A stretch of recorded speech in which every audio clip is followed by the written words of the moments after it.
Hi everyone. So in this video, I will be discussing about CDAC exam pattern. So CDAC के बारे में अगर मैं बात करूं, तो जनरली क्या होता है, ये लोग अपने पोर्टल पे अपडेट कर देते हैं एग्जाम पैटर्न को. बट इस बार जो प्रोजेक्ट इंजीनियर के लिए इस वीडियो में पर्टिकुलरली मैं बात करने वाला हूं, जिसके लिए हायरिंग आई थी, हमने अपने चैनल पे भी अपडेट करी थी इसकी हायरिंग. तो उसके लिए जो आपका रिटर्न टेस्ट है वो आ चुका है, और लेकिन इसकी ऑफिशियल वेबसाइट पे कोई भी एग्जाम पैटर्न अपलोडेड नहीं है. तो उसके बारे में थोड़ा सा डिस्कस करते हैं. और ये जो एग्जाम पैटर्न के बारे में हम डिस्कस करने वाले हैं, एक टेंटेटिव एग्जाम पैटर्न होगा. मैं पहले ही बता देता हूँ, कोई भी चीज़ अभी कंफर्मेशन में नहीं है. जो प्रीवियस ईयर में ये पूछते हुए आ रहे हैं, उसको बेस रखते हुए. तो देखो, इनका जो मेल आया है, मेल में इनने क्लियरली मेंशन किया है कि ये जो जितना भी आपका रिटर्न टेस्ट होगा, वो जनरली आपका जितनी भी प्रोग्रामिंग लैंग्वेजेस हैं, जिसमें उनमें मेंशन किया गया है सी प्लस प्लस, जावा, जावा स्क्रिप्ट, पीएचपी. ठीक है, तो ये जितना भी ये है, इसके अराउंड होगा. एंड वेब डेवलपमेंट मेंशन किया है इनने. ठीक है, तो ये चीज़ों के टेंटेटिव अराउंड आपका एग्जाम होने वाला है. बट एक चीज़ अगर मैं बताऊं, तो सीडेक एक ऐसी कंपनी रही है, अगर इस बार इन्होंने कुछ चेंजेस किए हो तो पता नहीं. बट हमेशा से एक ऐसी कंपनी रही है जो अपने ऑनलाइन एग्जाम में या रिटन टेस्ट में हमेशा से एप्टीट्यूड पूछती आई है. ठीक है, सो आई वुड सजेस्ट कि आप मेंटली इस चीज़ के लिए भी प्रिपेयर होकर जाओ. उन्होंने मेंशन नहीं किया है कि एप्टीट्यूड आ सकता है आपके रिटन टेस्ट में. और एप्टीट्यूड में क्या होता है, आपका मैथ्स, रीजनिंग और इंग्लिश के क्वेश्चंस आपको देखने को मिलते हैं. ठीक है, ये क्वेश्चंस आपको देखने को मिलते हैं. नॉट टॉकिंग अबाउट इसके पर्टिकुलर टेस्ट के बारे में कि ये हमेशा क्या पूछते हैं. तो देखो जी, इनका जो रहता है वो ये रहता है कि ये जनरली पूछते हैं अपना एप्टीट्यूड, एंड देन आते हैं अपने सीएस फंडामेंटल्स में. कुछ एमसीक्यू टाइप आप यहाँ पर एक्सपेक्ट कर सकते हो कि आपको यहाँ पर कुछ एमसीक्यू टाइप देखने को मिलेगा. नॉट डिटेल में इसको थोड़ा सा डिस्कस करते हैं. जैसा कि सबसे पहले इनने मेंशन किया है, उस हिसाब से हम चलते हैं. तो जितनी भी चीजें इनने मेंशन करी है, उस हिसाब से हमें क्या देखने को यहाँ पर एग्जाम में मिल सकता है, सबसे पहले उसकी बात करते हैं. तो सबसे पहले इसको देख के तो हमें देखने को मिलेंगे ऊप्स. ठीक है, ऊप्स के क्वेश्चंस हमें जनरली देखने को मिलेंगे, जिसमें आपके मल्टीपल चॉइस आपके जो क्वेश्चंस होते हैं, जिसमें आउटपुट हो सकते हैं, और बेसिकली कहीं पर कोई एरर आ रहा है वो पूछा जा सकता है, या कहीं पर कोई किसी प्रकार की इम्प्लीमेंटेशन है तो वो पूछी जा सकती है. जनरली आपको क्या करना है, अपने ऊप्स के कॉन्सेप्ट को एक बार अच्छे से रिवाइज करके जाना, चाहे वो सी प्लस प्लस हो, जावा हो, जावा स्क्रिप्ट हो, सब में आपको ये चीज मिल जाएगी. तो ये एक कॉमन चीज है जो आपको सबसे पहले प्रिपेयर करके जानी है. देन टॉकिंग अबाउट सेकंड, जहाँ पर आपका टाइम कॉम्प्लेक्सिटी एनालिसिस से रिलेटेड क्वेश्चंस आपसे पूछे जा सकते हैं. और तीसरा है फिर एरर या डीबगिंग. ठीक है, अब इसकी अगर बात करें तो एरर और डीबगिंग का मतलब क्या है. तो देखो, एरर और डीबगिंग का मतलब ये है कि बेसिकली आपको एक कोड दिया गया है, पीस ऑफ कोड. अब उसमें कोई एरर आ रहा है, तो वो ये पूछ लेंगे कि किस लाइन की वजह से एरर जनरेट हो रहा है, या फिर किस लाइन को हटाने से, या किस लाइन की जगह हम क्या लाइन लिखें जिससे हमारा प्रोग्राम बिल्कुल सही रन होगा कंपाइलर पे.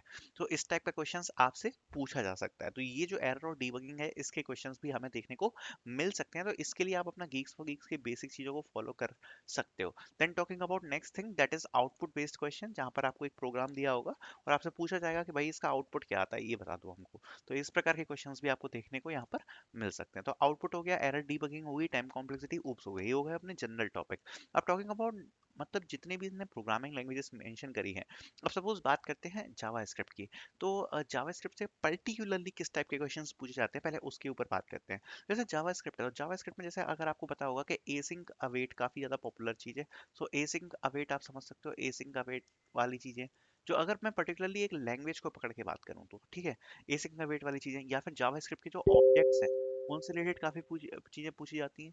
या फिर जावा स्क्रिप्ट का अपना जो मैप बनता है, या इसके जो कुछ पर्टिकुलर अपने फंक्शंस होते हैं जावा स्क्रिप्ट के, जो केवल जावा स्क्रिप्ट में ही होते हैं, उनसे रिलेटेड क्वेश्चंस आपसे पूछे जा सकते हैं. ठीक है, नॉट टॉकिंग अबाउट जावा, तो जावा तो अपनी पूरी ऑब्जेक्ट ओरिएंटेड प्रोग्रामिंग लैंग्वेज है ही. सी प्लस प्लस और जावा को आप साथ में प्रिपेयर कर सकते हो, ज़्यादा प्रॉब्लम नहीं आएगी. जावा स्क्रिप्ट में के लिए मैंने बता दिया. तो जावा स्क्रिप्ट के लिए देखो, मैं आपको बताऊंगा तो आपको एक चीज़ सजेस्ट करूंगा. जावा स्क्रिप्ट के लिए एक चीज़ होती है, इंटरव्यू बिट पे दिए हैं important interview questions for Java script. ठीक है, उसमें आपको कुछ मेरे हिसाब से 50 या 60 क्वेश्चन होगा. ये आप टाइप करना गूगल पे, important interview question for Java script interview bit. 50 से 60 क्वेश्चन दिए हैं. अगर आप उसको प्रिपेयर करके जाते हो, जावा स्क्रिप्ट का कोई भी ऑनलाइन असेसमेंट हो या इंटरव्यू हो, आप निकाल लोगे. वो 50 से 60 क्वेश्चन में सारी चीजें मेंशन है उसमें, कि जावा स्क्रिप्ट में क्या क्या चीजें पूछी जाती हैं.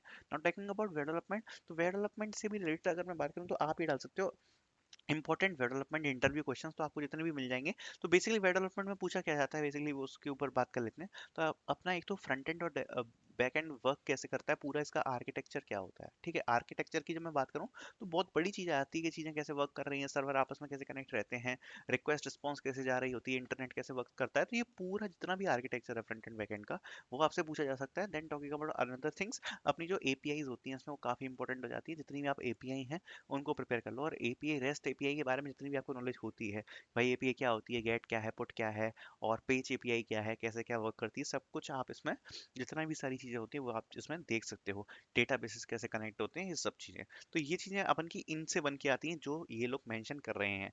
But now talking about CS fundamentals, जो कि ये लोग जनरली पूछते आ रहे हैं, जिसकी आपसे एक्सपेक्टेशन रखी जाती है कि थोड़े बहुत क्वेश्चंस आपको उसके भी देखने को मिल सकते हैं। तो उसके बस एक बार मैं सब्जेक्ट के नाम लिख देता हूँ, ठीक है, जिससे आपको एक बार मतलब आपके कान में ये बात आ जाएगी कि भाई ये चीज़ों से क्वेश्चंस रिलेटेड पूछे जा सकते हैं। तो सीएस फंडामेंटल की बात करें तो एक हो गया आपका operating system, that is OS. Then CN, that is computer networks. उसके बाद अपन का आता है माइक्रो प्रोसेसर, ये एक इंपॉर्टेंट हो जाता है इसमें। माइक्रो प्रोसेसर हो गया, कंप्यूटर नेटवर्क्स हो गया, ओएस हो गया, डीबीएमएस हो गया। तो इनसे अपन के जो फंडामेंटल क्वेश्चंस हैं वो ज़्यादातर पूछे जाते हैं। बट इसके बाद भी और कुछ सब्जेक्ट हैं, like computer system architecture, that is CA. So ये सारी चीज़ें बेसिकली आप प्रिपेयर करके, और अगर आप चाहो तो जा सकते हो फॉर मोर कॉन्फिडेंस। बिकॉज जो पोजीशंस हैं वो अराउंड 90 के आसपास हैं प्रोजेक्ट इंजीनियर के लिए, 90 प्लस पोजीशंस हैं।